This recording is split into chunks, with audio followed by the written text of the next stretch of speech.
Hi, Aoife. Hiya. Hi, how are you? Good, thanks. How are you? Good, good. I'm going to stop whether I'm sharing here. Great. I'll just Cool. line up. Yeah, great. So we have Aoife O'Friel, who's joining us from, as I learned earlier, Sweden, and she's gonna tell us what is narrative design. So I'm going to hand over to Aoife now. Great. Can you see the slide? Can indeed. Oh, great. Okay, cool. Hey everyone. It's great to be here virtually, at least, and thank you for having me. As Peter said, my name is Aoife O'Friel, and today I'm going to take a brief look at what is narrative design. It's a very big topic, of course, so I won't be able to get into much today, but my plan is to have a look at the role of the narrative designer in brief during game development. So a little about me, first of all. I'm a narrative designer at Ubisoft. I've been with Ubisoft for about 3.5 years, and I've been a narrative designer for 2.5 of those years. Prior to that, I was a scriptwriter. I worked briefly on Assassin's Creed Odyssey and another title with Ubisoft Canada. And previously, I worked on some indie, mobile, and VR titles as a writer and story consultant. So what do we mean when we say narrative, first of all? Isn't it just story? So yes and no. Game stories are unique, not only in how we experience them, but also how we engage with them. And in a game, the narrative is made up of so many different elements. As you can see here, you have your world building and your lore, you have your character development and your character arcs, but you also have the player and their experience and their journey through your game. So it's so different from a narrative in a book or a movie, as you know. That's a predetermined story. It's something you experience passively. It's something that happens to you. But with players, we are never passive participants in the game's narrative. Even in a linear, handcrafted experience with no player choice, the player is still the one driving the story forward. They're choosing to engage with the game world, with the characters, and its adventures. So narrative design then is about marrying gameplay and story to create a coherent and cohesive experience for players. And so then as narrative designers, we are the ones who are designing how the player experiences and engages with all of these narrative elements in a game. So what does that mean for the actual written elements of a game, like your in-game dialogue and your cinematics? Those are normally the domain of the game writer. So while narrative design, of course, differs from writing, the two definitely overlap. And I've paraphrased here writer Eric Sturpey and narrative designer Molly Maloney. They did a great GDC talk that's free to watch on YouTube called Writing and Narrative Design, a Relationship. And they basically define the difference as a writer is primarily concerned with the character's role, the character's experience of story. The narrative designer is more concerned with the player's role and the player's experience of the story. So the role of narrative designer does differ a lot across different studios. Unfortunately, there is no kind of industry-wide accepted definition of what a narrative designer is. And because of that, I can only speak to my own experience. But it can be summed up as designing how the player experiences the game narrative rather than telling them a story. And that means in some studios, the narrative designer and the writer is actually the one role. But then in bigger studios, it is normally split into narrative designer and game writer. In those cases, the narrative designer is kind of more like a quest designer or mission designer, and they collaborate with the writer. They help translate the game writer's narrative into an experience for the player. And they will do that through quest verbs and through mission pacing and objectives. And I'll get into that in a little bit. So if that's the narrative designer, what exactly does the game writer do and how is it different? So Game writing is a very big job on its own, and that's why these roles are normally split. The writer will work with their team leads and their directors to create the main story. Sometimes that's broken up into different acts or different chapters, depending on the needs of the game.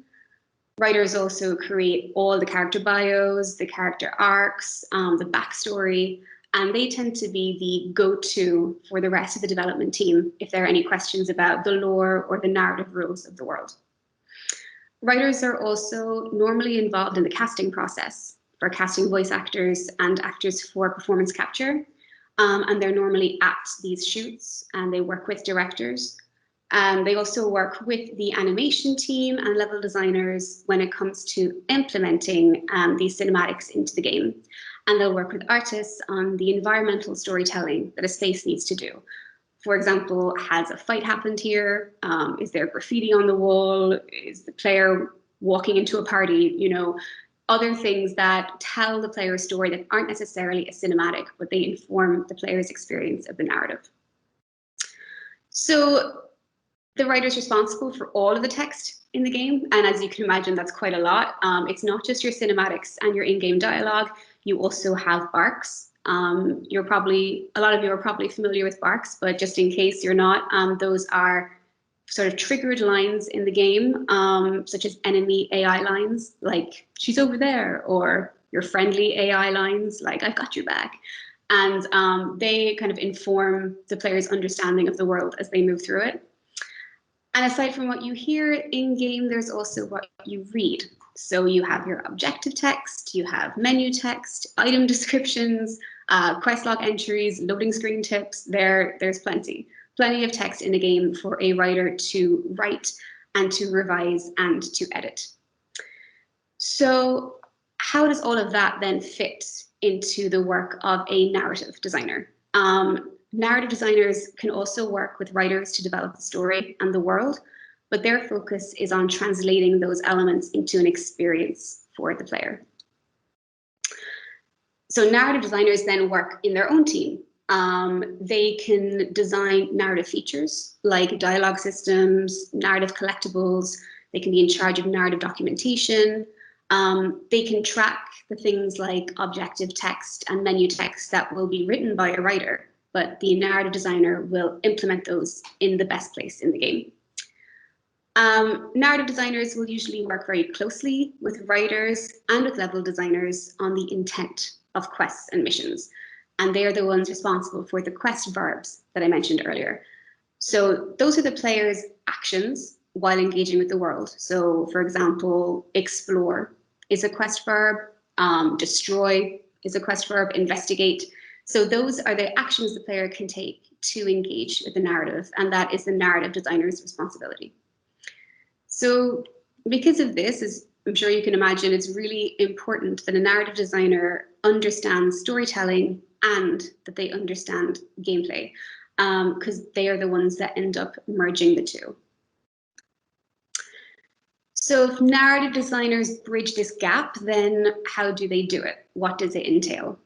The narrative designer is always thinking about the player. How does the player interact with the narrative? Like I said, the shooting, exploring, investigating, they all create a different narrative experience, and they must have meaning for the game to feel like it makes sense. So we all want to avoid ludonarrative dissonance. It's probably another term you've heard thrown around. It's getting to be a tired term now, but it's an important one. It's when the game story and gameplay are at odds with each other. So I have like a very extreme made up example, but if you can imagine you're playing a very honorable character in a game, all the NPCs treat you like you're super honorable in all the cutscenes and their dialogue, but the gameplay of the game is you being asked to kill large amounts of people or rob people. The two don't make sense. So narrative designers need to be aware of that. They need to ask themselves if the game mechanics are supporting the story, or if the story is just a narrative wrapper for the game mechanics. And how do we then, as designers, ensure the game story and its gameplay feel cohesive and also just enjoyable for a player? So This is why, at least in my opinion, it's very important to develop the narrative and the game mechanics in parallel. It can make all the difference to the feel of a game and to the intent that you want, or the impact you want your game to have. A game has plenty of rules and systems that make it playable. You have your inventory, you have your health. Considering the narrative context of those elements, that really informs the player character's journey and how they understand how the world works. And it creates a more immersive experience for players if they're connected with the narrative. So in some cases, and this is, I think, likely the case in smaller studios, the narrative designer will actually be responsible for those game mechanics used to convey the story. And in larger studios, it'll be game designers, and narrative designers will work closely with them.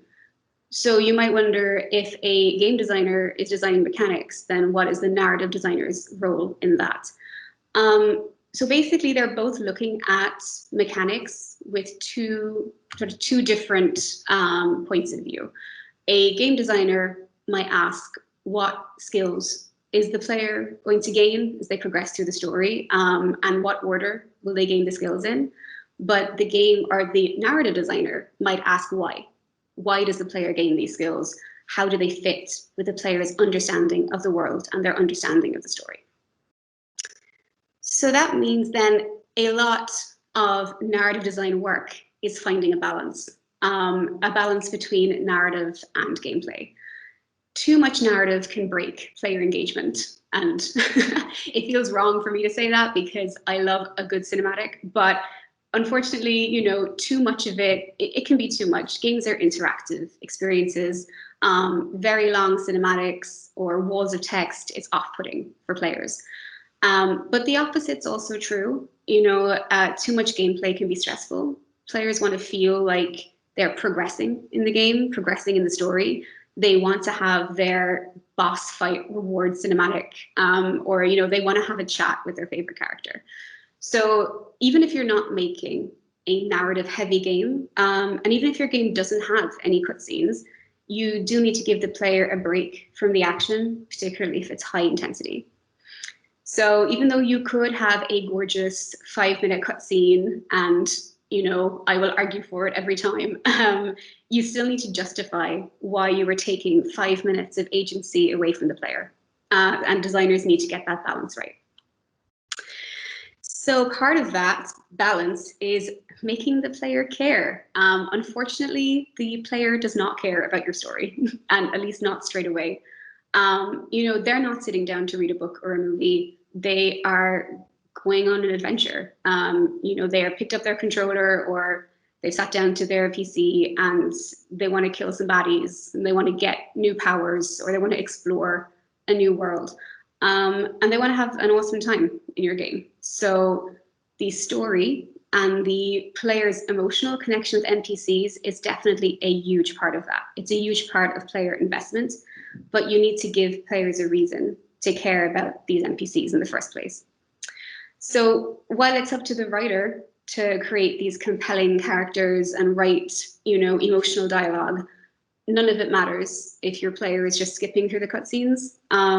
It is on the narrative designer to introduce these characters to players in compelling ways and to put players in interesting situations where they want to learn more about these NPCs. So a writer could create a really interesting NPC and say to designers, this is going to be the player's ally.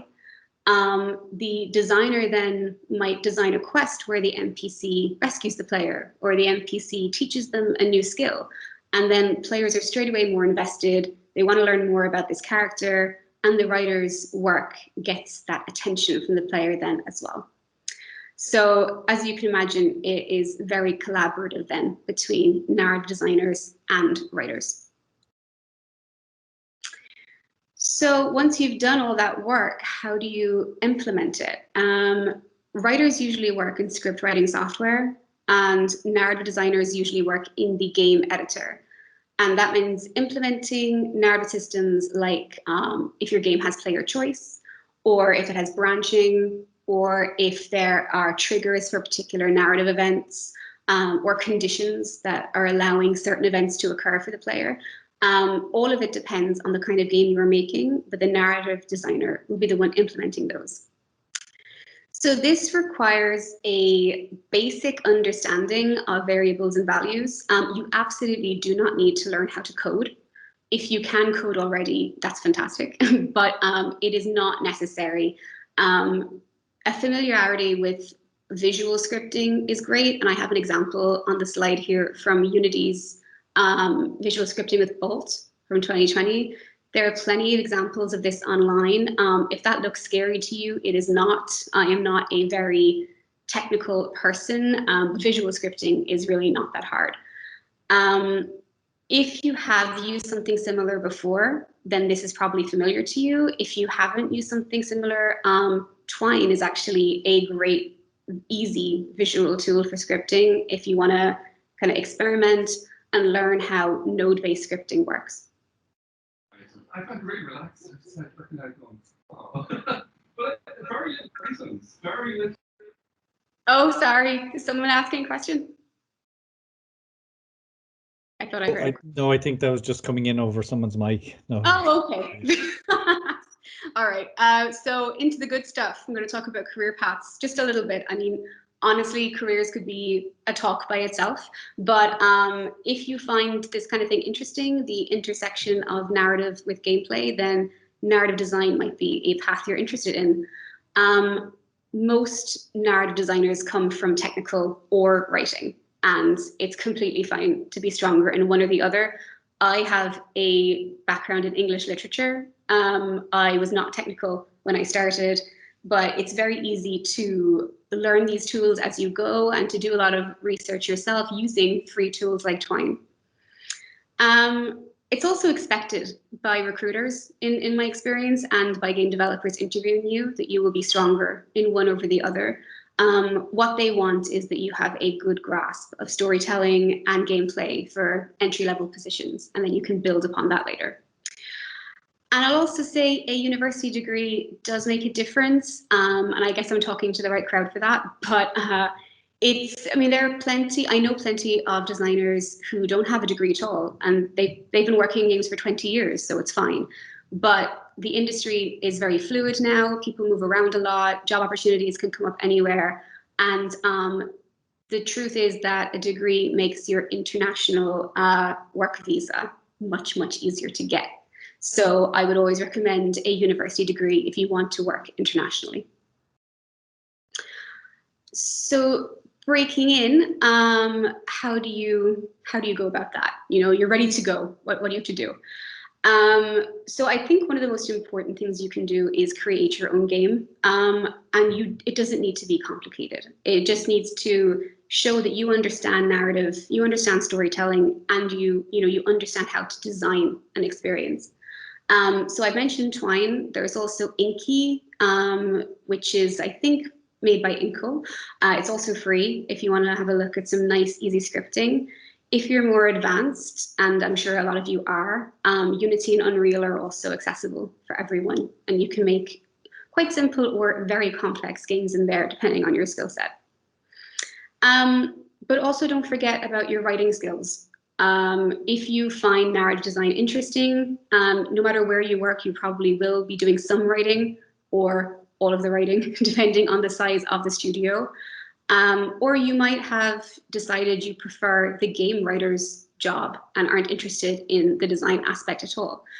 So you can write scripts. You can write scripts in Word. Word has a screenplay format that works just fine. And if you don't have access to that, there's lots of kind of free templates online that show you how to format a script. I'd also suggest writing character bios, writing some barks, even like write some branching dialogue. You can create branching dialogue very easily in Twine as well. I think one other thing you can do is to write a spec script, a speculative script. So my first portfolio had a Twine game, which was pretty awful, I think now. At the time, I thought it was great. A Twine game, an original script, and a spec script for an existing game. And spec scripts, they can be really useful because they show a studio that you can take an existing IP and you can write in that voice. So if you want to approach a particular IP or a particular studio, it's a great way to show them that, yes, you can match what they do. And I'd also say make sure your pieces are accessible. Like, it's so easy to create a free website these days. Of course, you can pay for a domain name if you want to, but I don't think you have to. There's like some beautiful website templates that are free. I think WordPress, Squarespace, mine is on Wix, and it's free. Like, I'm not paying for it. But it's a great way to like have links to your Twine game, or have links to your work, have links to your scripts. And if you kind of, you know, if you don't want to have your work out in the world, you can usually password protect a page on these websites and just give that password to recruiters. But make sure you give them the right password. I have heard stories where people just, they were given a wrong password, or the password didn't work, and you know, game studios get a lot of applications, so they're not going to chase you to find out what your password is.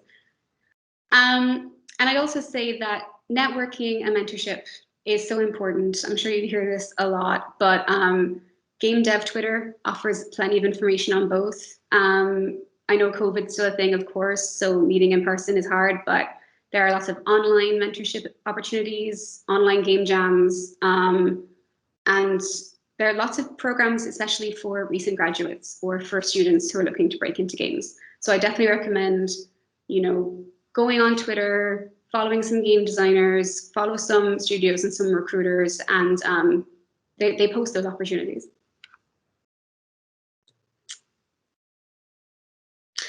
Okay, lastly, I'd say think about existing games and their narrative mechanics. I'm sure you already do this if you're interested in narrative, but I always recommend these two in particular, Journey and What Remains of Edith Finch. They're two very different games, but they're really excellent examples of narrative design, in my opinion. I mean, Journey is completely wordless, but it's so emotional and compelling as a story and as a narrative experience. And then What Remains of Edith Finch has plenty of narration, but the narrative and the gameplay complement each other seamlessly. So it's a really unusual experience as a game. So if you're playing those, or if you're playing any game, absolutely think about what it made you feel and how it made you feel it. And how the gameplay and narrative work together, or how they didn't, because that's the kind of thing that you know, interviewers want to hear about as well. And so if this piqued your interest, because this was quite a overview of what is a much larger topic, I would say check out free GDC talks on YouTube. I mentioned the one today, Narrative Mechanics, Strategies and Meanings in Games in Real Life by Eric Sturtpay and Molly Maloney, who are working at Telltale. But you know, there are also some great open source books, Narrative Mechanics, Strategies and Meanings in Games. Oh wait, that's the one that I just mentioned. Sorry, that's the open source book. The Writing Narrative Design and Relationship is the GDC talk. But there's lots and lots of free resources out there if you don't want to spend any money. If you do want to spend some money, there's plenty of great resources too. I usually recommend the Game Narrative Toolbox and the Advanced Game Narrative Toolbox, which follows on from that. They gather together perspectives from different writers and narrative designers across the industry, and it's a really interesting read. So that's it. Thank you so much to UD for having me, and to you for listening. I hope you enjoyed it, and I hope it was interesting. Thank you, Aoife. So yes, it was. Aoife, we were talking earlier, and she said she's going to answer that question: what is narrative design? And I think everybody might agree with me. She has answered it. See, it's great now. Nobody else can say otherwise. We don't have our chat turned on. But just a reminder, if anybody has questions, please just. It's peter.lynch@tudublin.ie if you want to send in we do have 2 questions, but I just would like to thank Aoife for that really insightful talk. And, you know, as somebody who's, I mean, I'm working on a personal project, which is kind of a shooter game with a story, and the interaction between anybody who's worked in game design, between the story, the game mechanics and how it works, and very interesting, that interaction. And I think you put it across very well, Aoife, the dynamic that needs to occur between a writer, a narrative designer, and a game designer. You know, it's a fascinating area. So I think you've given a good insight into that. We just have two questions from the audience. So first one is from William Hulshoff. So his question is, with regards to world building for video games, are there professional world builders in the gaming industry, or are world building tasks just completed by the general writer for a game? Yeah, that's a really interesting question, and another hard one to answer because I think it's something that depends on the game you're making, and it depends on your studio setup. I personally don't know of anyone whose job title is world builder, but it sounds like an awesome job title. But it is definitely a collaborative process, again, between the writers and between the designers and between art and between level design. So the writers will come up, of course, with the premise for the world. Like they'll consider things like, what's the history of the world? What languages do the characters speak? Can they use magic? That kind of thing. But then you're going to need to work with game design on, okay, so what are the rules? How does the magic work? What can the player do? What can other characters do? How do they impact each other? Can they impact their environment? And then you need to work with level designers and with art. Of course, level designers literally create the world, as in they create a space, but they're more concerned with the flow of the player moving through the space and creating something that's functional. So then you need to work with them to make sure they're also able to get across the narrative intent of the world. So not sure if that answers it, but yes, it's very collaborative. Again, everyone kind of has a part in world building, and it's usually directed by the game director and creative director at big studios. Just shows you, I mean, for anybody outside of games, I always think the complexity of games is often missed when, and that interaction between different roles and people on the team. So we have another question come in. Question for Aoife. So this is from Ryan Flood. Do you use any programs or tools to design visualize quests that have multiple branching paths? In-house, yes, and I can't talk about those, sorry. But yes, normally I think a lot of big studios will use their own tech, and then but there's plenty of studios I know too that will use Unreal Engine and use Unity. And the great thing is you can jump into those yourself and mess about and experiment, and it's free to use. But yeah, me personally, I use in-house tech for that. Okay, last question, Aoife. So this is from Connor Mulgrew. Is visual scripting easier for narrative and cutscene creation, even if you're a proficient coder? Ooh, interesting. Well, I don't know if I'm the right person to ask because I'm not a proficient coder, so I couldn't really tell you if it's easier to code than it is to use visual scripting. It might also depend on your personality. Like, I'm quite a visual person, and I like seeing these blocks and joining them up. It helps with the way that I think. If you are already proficient in coding, maybe you don't need to worry about the visual scripting. At least in my experience, the designers do visual scripting, and it's our lovely programmers who work in the code, and we all feel sorry for them, but they love it. But I think it might be different in a smaller studio that maybe you are the programmer and you're the designer. Like, you have to wear lots of different hats in smaller studios and in indie development. So you might find yourself using code to script these quests and these scenes rather than visual scripting. And and on that note, I will attest to that, literally doing that over the last few weeks. Aoife, listen, thank you so much for that really interesting and insightful talk. And I think it's an area, and I was just saying to the Steve that there's a lot of talks, on game design. And I think there needs to be more really on narrative design and story in games. So look, thank you so much, Aoife, for your talk.